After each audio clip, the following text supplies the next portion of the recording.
Na tranquila ilha de Portland, Dorset, o fim dos anos 1950 era marcado pela rotina monótona.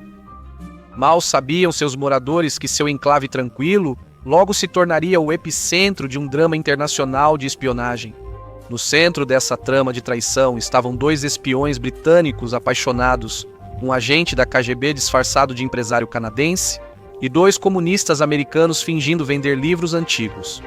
Entre 1953 e 1961, a rede de espiões de Portland operou a partir do Reino Unido, enviando documentos altamente confidenciais sobre tecnologia de submarinos nucleares para a União Soviética durante a Guerra Fria. Se o Serviço de Inteligência Militar, SINCO, tivesse dado atenção aos alertas e ouvido avisos diretos, poderia ter interrompido o vazamento de segredos aos soviéticos anos antes. Seria necessária uma denúncia de um oficial de inteligência polonês, um dos agentes mais valiosos da CIA em atividade, para fazer desmoronar toda a casa de cartas que era a rede de espiões de Portland.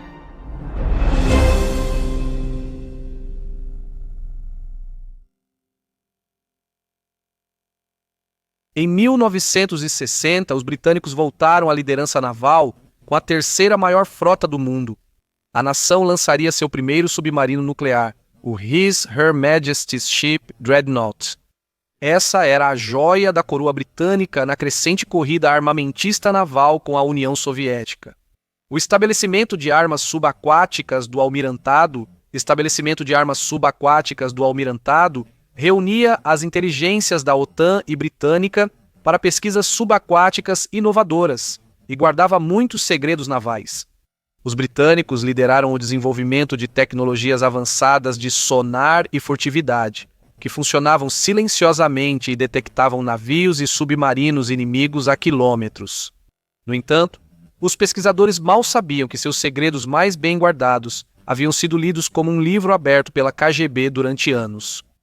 Harry Houghton entra em cena como figura central da rede de espionagem de Portland. Como muitos de sua geração na Inglaterra, Harry Houghton saiu da escola aos 14 anos para servir o país. Ele chegou ao posto de suboficial-chefe na Marinha Real durante a Segunda Guerra Mundial. Após a guerra, ele entrou no serviço público no Departamento de Inteligência Naval, sediado no Her Majesty's Ship Osprey, centro de treinamento antissubmarino, no norte de Portland. Em 1951, Harry tornou-se oficial administrativo do Almirantado na Embaixada Britânica em Varsóvia. Apesar das tarefas monótonas e do salário ruim, ele aproveitou a chance para crescer na carreira. Ele foi acompanhado em Varsóvia por sua esposa, Amy Houghton, também conhecida como Peggy. Houghton era um grande beberrão, gastando hoje cerca de libras 240 por semana em álcool. Ele também era abusivo, tendo uma relação conturbada com Peggy.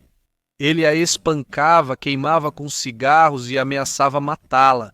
Quando Peggy quebrou a perna, surgiram rumores de que Harry era o responsável. O desempenho de Harry Houghton no trabalho também não era nada exemplar.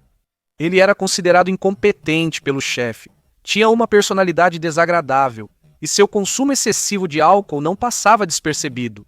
Apesar disso, como o único membro da equipe do adido naval em Varsóvia, ele tinha acesso irrestrito a todas as informações confidenciais que passavam pela embaixada.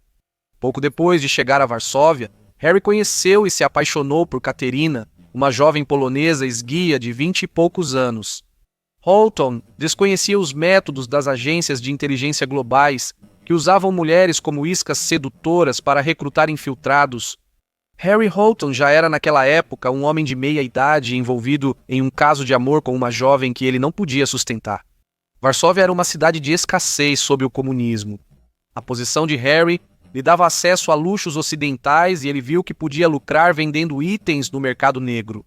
Com incentivo de Katerina, Houghton passou a importar e vender mercadorias no mercado negro para aumentar a renda. Não foi coincidência a polícia polonesa saber rapidamente das negociações de Harry Houghton. Ele foi entregue ao Urząd Bezpieczeństwa, o serviço de segurança da Polônia, onde recebeu um ultimato assustador.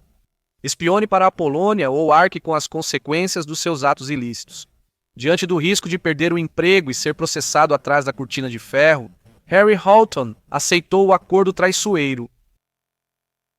Peg logo notou que seu marido saía do apartamento em horários estranhos e voltava com maços de libras.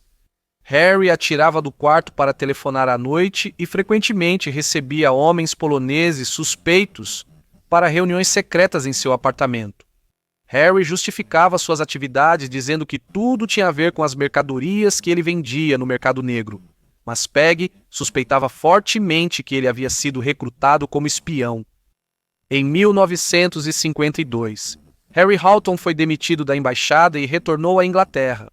Antes de deixar Varsóvia e sua amada amante Katerina, ele se encontrou uma última vez com seus controladores poloneses de espionagem e ficou combinado que ele seria entregue a novos chefes, a KGB. Apesar de seus óbvios problemas pessoais e da abordagem negligente ao trabalho, Houghton foi transferido para a instalação de pesquisa altamente secreta dentro da base naval britânica em Dorset. Ele passaria os próximos 7 anos do estabelecimento de armas subaquáticas do Almirantado em Portland, divulgando os segredos navais mais importantes da Inglaterra para a KGB. Enquanto aguardava em Londres sua próxima designação, Houghton não perdeu tempo em estabelecer contato com a inteligência russa.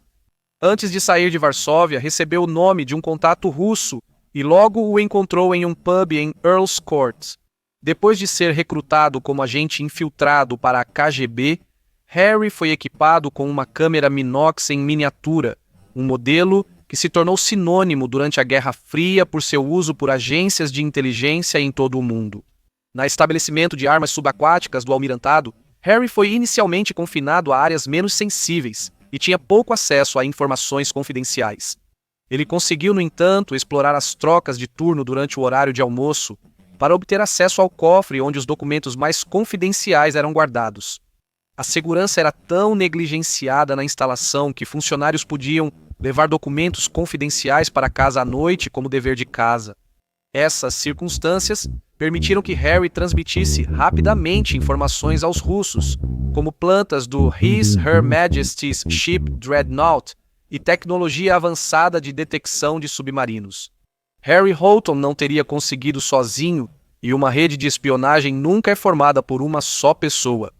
Houghton era, em muitos aspectos, apenas um soldado raso, recebendo instruções de seu controlador e obedecendo ordens.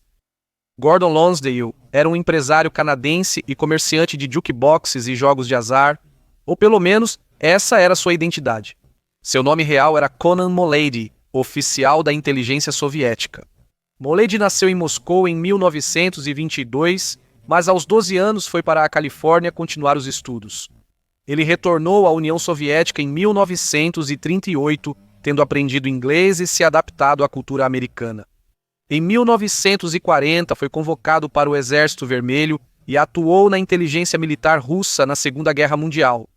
Após a guerra, ele foi recrutado como oficial de inteligência e treinado para atuar como agente ilegal, um espião operando em solo estrangeiro sem qualquer cobertura diplomática. Em 1953, ele viajou para o Canadá, onde assumiu a identidade de Gordon Lonsdale. O Gordon Lonsdale real morreu na Finlândia anos antes.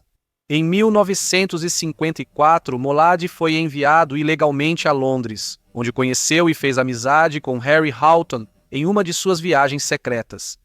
No fim, Molady, ou Lonsdale, virou o contato de Harry Houghton com a KGB. Harry Houghton viajava rotineiramente para Londres para se encontrar com Lonsdale em pubs em Kingston-upon-Thames.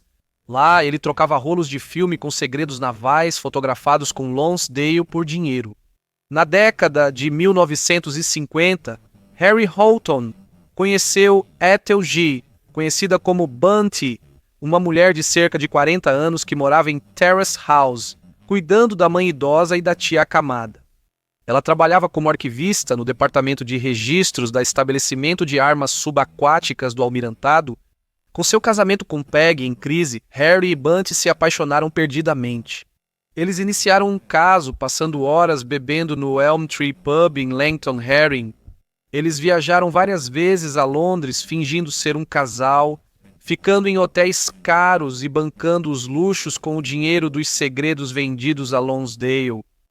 Em 1955, Amy Houghton chegou ao seu limite e decidiu pedir o divórcio.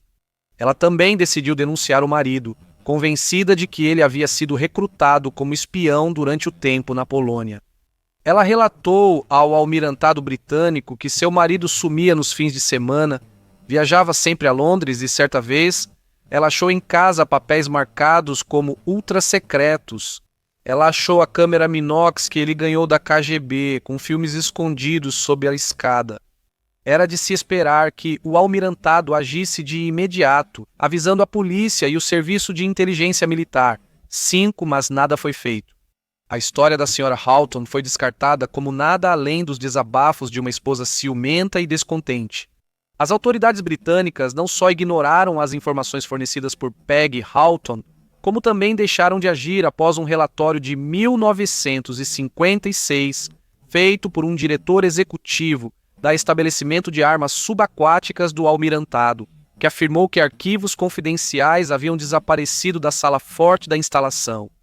Embora os documentos tenham sido posteriormente devolvidos ao seu devido lugar, eles foram vistos nada menos do que na mesa de Harry Houghton.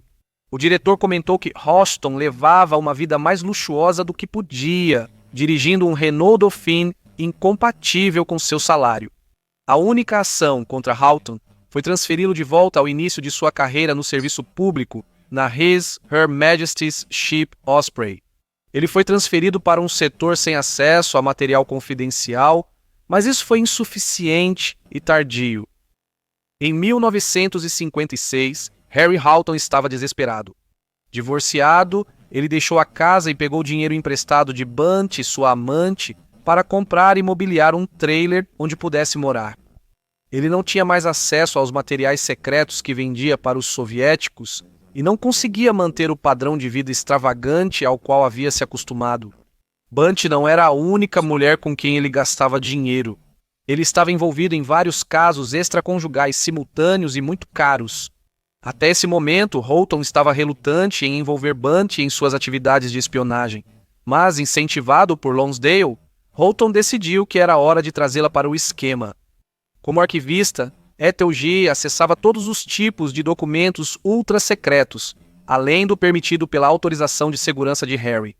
Isso incluía acesso a áreas onde desenhos confidenciais de projetos protótipos ou experimentais estavam em andamento, incluindo aqueles relacionados ao submarino nuclear britânico em desenvolvimento. Lonsdale e Houghton criaram uma história em que Lonsdale conheceu Bunty em Londres como Alex Johnson, um simpático comandante americano do adido naval. Segundo a história, o Sr. Johnson havia conquistado Houghton porque sabia sobre seu envolvimento contínuo com o mercado negro. O Sr. Johnson exigia ver informações sobre o Centro de Desenvolvimento Subaquático onde Bunty trabalhava, mas ela não precisava se preocupar. Tudo isso era legítimo porque a intenção do Sr. Johnson era apenas verificar se a Grã-Bretanha estava cumprindo seus compromissos com os Estados Unidos sob vários acordos de compartilhamento de informações da OTAN. Se Bunty realmente acreditou nessa história ou não, ela prontamente concordou em começar a contrabandear documentos de seu escritório, que eram repassados ao Sr. Johnson. Houghton e G. usavam o interesse por teatro como pretexto para se encontrar com Lonsdale no antigo Old Vic, em Londres, onde entregavam informações roubadas. Lonsdale, porém, não atuava sozinho. Ele precisava de ajuda para transmitir as informações roubadas de volta para seus superiores em Moscou. É aqui que Helen e Peter Kroger entram em cena. Esses pseudônimos ocultavam as verdadeiras identidades do casal, Lona e Morris Cohen, comunistas americanos. Morris havia lutado na Guerra Civil Espanhola e mais tarde foi recrutado para a inteligência soviética. Lona, sua esposa, foi mensageira dos soviéticos no ultra-secreto projeto Manhattan dos Estados Unidos da América. Ela ajudou a levar segredos atômicos roubados, acelerando o programa nuclear soviético. Quando os Coens notaram a rede se fechando nos Estados Unidos da América, fugiram para Moscou e depois Polônia. Assim que a poeira do pós-guerra baixou, eles voltaram para a Inglaterra para viver no subúrbio de Ruislip, no oeste de Londres. Do bangalô, eles mantinham um negócio de livros antigos como fachada para a espionagem. Sob o piso da cozinha tinha um transmissor de rádio e no sótão, uma antena de 23 metros que os ligava direto a Moscou. O modus operandi da rede de espionagem era o seguinte: Após Ethel G. roubar documentos do trabalho, ela e Harry Houghton iam a Londres entregá-los a Lonsdale. Ele entregava os documentos aos Krogers em Ruislip. Documentos contendo diagramas e dados, Helen Kroger convertia em microdots e textos que ela codificava e transmitia para Moscou por rádio de ondas curtas. Peter Kroger então inseria os microdots nas lombadas de livros, que ele enviava para clientes fictícios na Europa. Com cifra de uso único, os Krogers enviavam rápidas transmissões de rádio para Moscou, alertando a KGB sobre entregas futuras. Assim, a rede de espionagem de Portland operava como uma máquina bem lubrificada, com o almirantado ignorando todos os avisos sobre a possível espionagem de Harry Houghton para os soviéticos, o que faria as autoridades finalmente darem atenção ao caso. Na primavera de 1958, o embaixador dos Estados Unidos da América em Berna, Suíça, recebeu uma carta misteriosa. No envelope havia outro, agora endereçado ao chefe do FBI, J. Edgar Hoover. A carta estava em alemão e assinada como Heckenschütze, que significa atirador de elite. Apesar do destinatário pretendido, a carta foi repassada para a CIA. Nos meses seguintes, o autor da carta passou segredos soviéticos para autoridades dos Estados Unidos da América, sendo chamado de visão pela CIA e de atirador de elite pelo FBI. O melhor palpite deles era que o correspondente anônimo era um membro sênior dos serviços de inteligência poloneses e possivelmente também da KGB. Inicialmente tratado com cautela, como todos os infiltrados voluntários soviéticos, logo ficou claro que as informações fornecidas por atirador de elite eram genuínas. Entre os segredos que ele compartilhou com a CIA e o FBI estava a revelação chocante de que havia 2 infiltrados trabalhando para os soviéticos na Grã-Bretanha.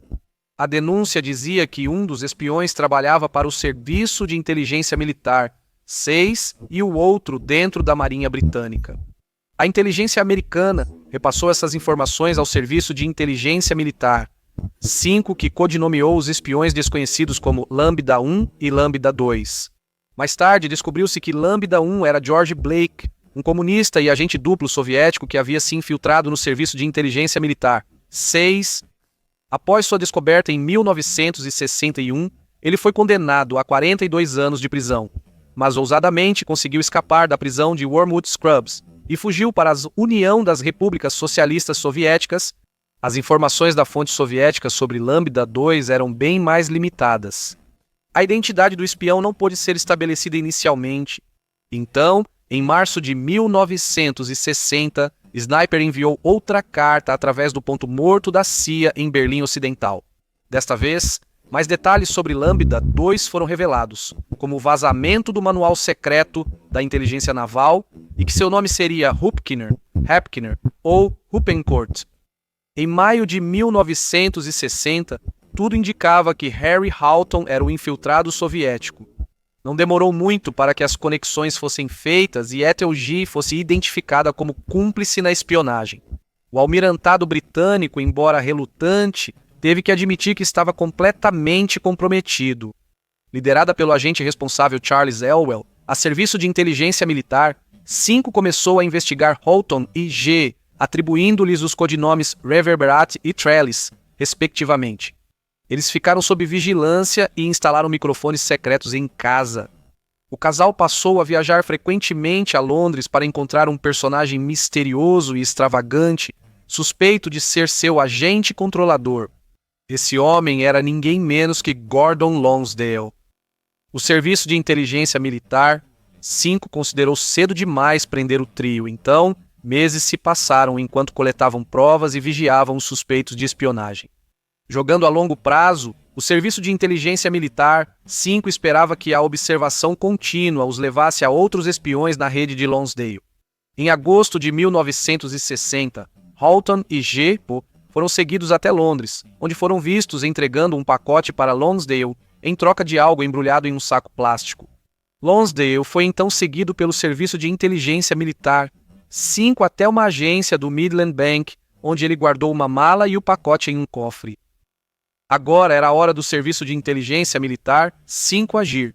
Por ordem do diretor Roger Hollis, foi organizado que o cofre fosse secretamente revistado. Em 17 de setembro de 1960, eles acharam um kit de espião, 2 câmeras, uma Minox miniatura e outra da Alemanha Oriental, e um isqueiro Ronson com blocos descartáveis. Tudo foi meticulosamente fotografado e recolocado. As autoridades canadenses forneceram uma cópia do passaporte de Lonsdale, confirmando a suspeita do Serviço de Inteligência Militar 5 de que ele era um ilegal, um agente estrangeiro, operando sob uma identidade falsa. Apesar dos esforços meticulosos para esconder o fato de que o cofre de Lonsdale havia sido revistado, Lonsdale de alguma forma descobriu. Após a busca, o Serviço de Inteligência Militar 5 detectou várias mensagens de rádio enviadas por Lonsdale para Moscou, que não conseguiram decifrar. Lonsdale sumiu do mapa. O Serviço de Inteligência Militar 5 temia que Lonsdale soubesse que sua identidade fora descoberta e já tivesse fugido para Moscou. Embora Lonsdale realmente tenha feito uma viagem de volta a Moscou para se encontrar com seus chefes de espionagem no prédio Lubyanka, ele reapareceu em Londres em outubro de 1960. Relatos indicam que, mesmo sabendo que sua identidade fora descoberta, a KGB ordenou seu retorno a Londres e garantiu que, se fosse preso, faria de tudo para libertá-lo. Lonsdale recebeu o codinome Último Ato e foi colocado sob vigilância constante. Usando as fotografias das folhas únicas do cofre, o Serviço de Inteligência Militar 5 conseguiu decifrar as mensagens codificadas que Lonsdale enviava para Moscou usando seu transmissor de rádio. Ele também foi visto visitando regularmente a Cranley Drive, em Ruislip. Conversando com vizinhos, o Serviço de Inteligência Militar 5 soube de Peter Kroger e sua esposa Helen, supostos vendedores de livros antigos. Por recomendação do superintendente da polícia local, o Serviço de Inteligência Militar 5 entrou em contato com Bill Search. Convenientemente, ele morava em frente à saída do corredor para a Cranley Drive. Da janela do andar de cima, os agentes do Serviço de Inteligência Militar 5 conseguiam ver toda a extensão da rua. Bill e sua esposa Ruth, que viviam com 2 filhas adolescentes, permitiram que o Serviço de Inteligência Militar 5 instalasse um ninho de espionagem em um quarto no andar de cima, chamado de cobertura de poeira. No começo do ano, decidiram em 5 de janeiro de 1961 manter a vigilância por mais 3 meses, mesmo com a rede se fechando. Esse plano foi abruptamente alterado apenas 2 dias depois, quando a CIA informou ao Serviço de Inteligência Militar 5 que seu agente franco-atirador Golanevsky estava prestes a desertar para os Estados Unidos da América. Temendo que a deserção dele alertasse os russos de que a rede de espionagem havia sido comprometida, o Serviço de Inteligência Militar 5 foi forçado a agir. Eles decidiram que era hora de prender os membros da rede de espionagem em Portland. Em uma manhã gelada de sábado, 7 de janeiro de 1961, Holton e G pegaram um trem para Londres, sem saber que estavam sendo seguidos por agentes do Serviço de Inteligência Militar 5 e detetives da Divisão Especial. Após compras no East Street Market, em Lambeth, Holton e G iam se encontrar com Lonsdale, como sempre no Old Vic Theatre. Naquele momento, seus destinos já estavam selados. Ao saírem do teatro, as autoridades surgiram de surpresa e prenderam os 3, levando-os rapidamente sob custódia. Na sacola de G encontraram arquivos confidenciais e filmes inéditos com segredos sobre o Her Majesty's Ship Dreadnought. Naquela noite, agentes do Serviço de Inteligência Militar 5 foram à casa dos Krogers, na 45 Cranley Drive. Os homens pretendiam chegar no momento em que os Krogers aguardavam Lonsdale para entregar novos documentos a serem enviados a Moscou. Com o mandado de busca, agentes do Serviço de Inteligência Militar 5 e policiais tocaram a campainha. Peter Kroger atendeu a porta com expressão confusa, porém simpática. Com o pretexto de fazer perguntas sobre um roubo recente na vizinhança, os policiais foram autorizados a entrar. Helen Kroger apareceu e o superintendente de polícia começou a interrogá-los sobre o visitante habitual das noites. Helen Kroger rapidamente pegou o casaco e a bolsa, momento em que a polícia interveio para prender o casal. Foram encontradas várias comunicações em microdot entre Lonsdale e Moscou, na bolsa de Helen Kroger. Uma busca detalhada na casa dos Kroger revelou parafernália de espionagem, passaportes falsos, uma lata de talco com compartimentos secretos e o transmissor de rádio sob o piso da cozinha. As impressões digitais posteriormente confirmaram suas verdadeiras identidades, como Lona e Morris Cohen, os espiões soviéticos procurados. Em uma história que parecia saída das páginas de um romance de suspense, a rede de espionagem de Portland foi finalmente desmantelada. Para Houghton, G. Lonsdale e os Krogers, a cortina final caiu e o palco se preparou para um novo ato: o tribunal. O julgamento dos membros da rede de espionagem de Portland começou a portas fechadas perante o Lord-Chefe de Justiça Parker em 13 de março de 1961. A defesa de Harry Houghton foi que ele havia sido submetido a espancamentos e ameaças tanto por agentes poloneses quanto russos e que espionou para proteger sua esposa e sua amante. O juiz não deu importância a isso e sentenciou Houghton a 15 anos de prisão. A história de Ethel G. era que ela só conhecia Lonsdale como o comandante americano Alex Johnson e que só agiu por amor a Harry Houghton, sem saber que estava fazendo algo errado. O juiz chamou a defesa de G de mentirosa e a condenou a 15 anos de prisão. Os Krogers se recusaram a depor em sua própria defesa, mantendo a história de que eram apenas espectadores inocentes envolvidos nas maquinações de outras pessoas. As provas contra os Krogers eram esmagadoras após revelarem que eles eram Morris e Lona Cohen, procurados pelo FBI nos Estados Unidos da América. A quantidade de equipamentos de espionagem e passaportes canadenses falsos achados em sua casa levou à condenação de cada um a 20 anos de prisão. Gordon Lonsdale foi julgado sob nome falso, pois sua verdadeira identidade não havia sido descoberta no início do julgamento. Ele também se recusou a depor e permaneceu calado. Ele apenas declarou que os Krogers desconheciam atividades de espionagem e, para reduzir sua pena, afirmou que ao menos não traiu seu país. Os chefes de espionagem de Moscou provavelmente ficaram satisfeitos com o desempenho de Lonsdale. Visto pelo tribunal como líder dos espiões de Portland, recebeu a pena mais severa, 25 anos. O julgamento representou uma vitória de pirro para o Serviço de Inteligência Militar, 5 e o governo britânico. As revelações sobre as atividades da rede de espionagem de Portland marcaram um novo ponto baixo para a inteligência britânica após as deserções de Guy Burgess e Donald Maclean em 1951.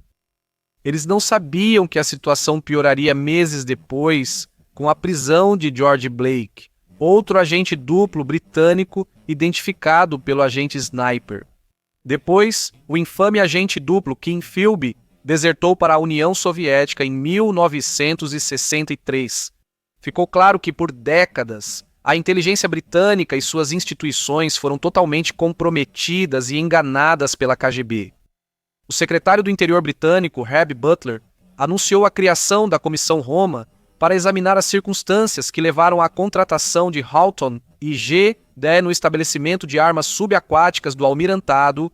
Finalizado em junho de 1961, o relatório da investigação criticou duramente o Almirantado Britânico, o Serviço de Inteligência Militar, 5 e, sobretudo, o setor de detecção submarina, por não investigar adequadamente Houghton como risco à segurança em 1956, após denúncia de sua esposa. Quanto ao destino dos espiões de Portland, Gordon Lonsdale cumpriu só alguns meses de sua sentença. Em novembro de 1962, o empresário britânico Greville Wynne foi detido em Budapeste. Ele atuava como mensageiro para o agente duplo soviético Oleg Penkovsky, coronel da diretoria principal de inteligência russa.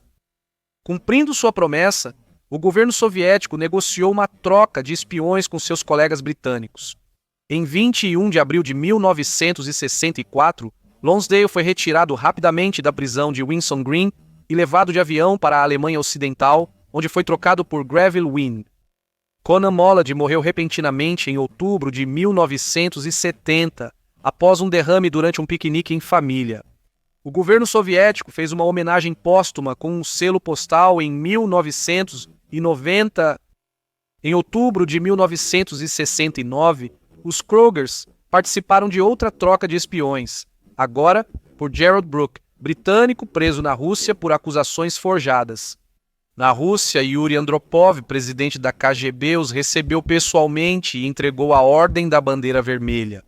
Mais tarde, nomeados heróis da Federação Russa, os Krogers também foram imortalizados em selos russos em 1998. Helena faleceu em dezembro de 1992 e Pedro Kroger em junho de 1995. Apesar de receberem as sentenças mais brandas, Harry Houghton e Ethel G. passaram o maior tempo atrás das grades. Eles puderam se corresponder na prisão e, após a libertação em maio de 1970, retomaram o relacionamento. Eles se casaram em abril de 1971. Ethel G. morreu em 1984 e um ano depois, seu marido Harry Houghton, em 1985. Em 2017 e 2019, os Arquivos Nacionais Britânicos liberaram volumes de documentos antissecretos sobre o grupo de espionagem de Portland. Só então toda a extensão das falhas da inteligência britânica foi exposta. Foi uma confissão que ressaltou a gravidade da negligência, um "e se" que pairava no ar como a fumaça de uma arma recém-disparada. Se as autoridades tivessem agido antes, seguindo a dica da ex-esposa de Houghton, talvez a história fosse diferente. A retrospectiva não muda o passado, e o corredor silencioso em Dorset será sempre lembrado como lar do infame círculo de espionagem de Portland.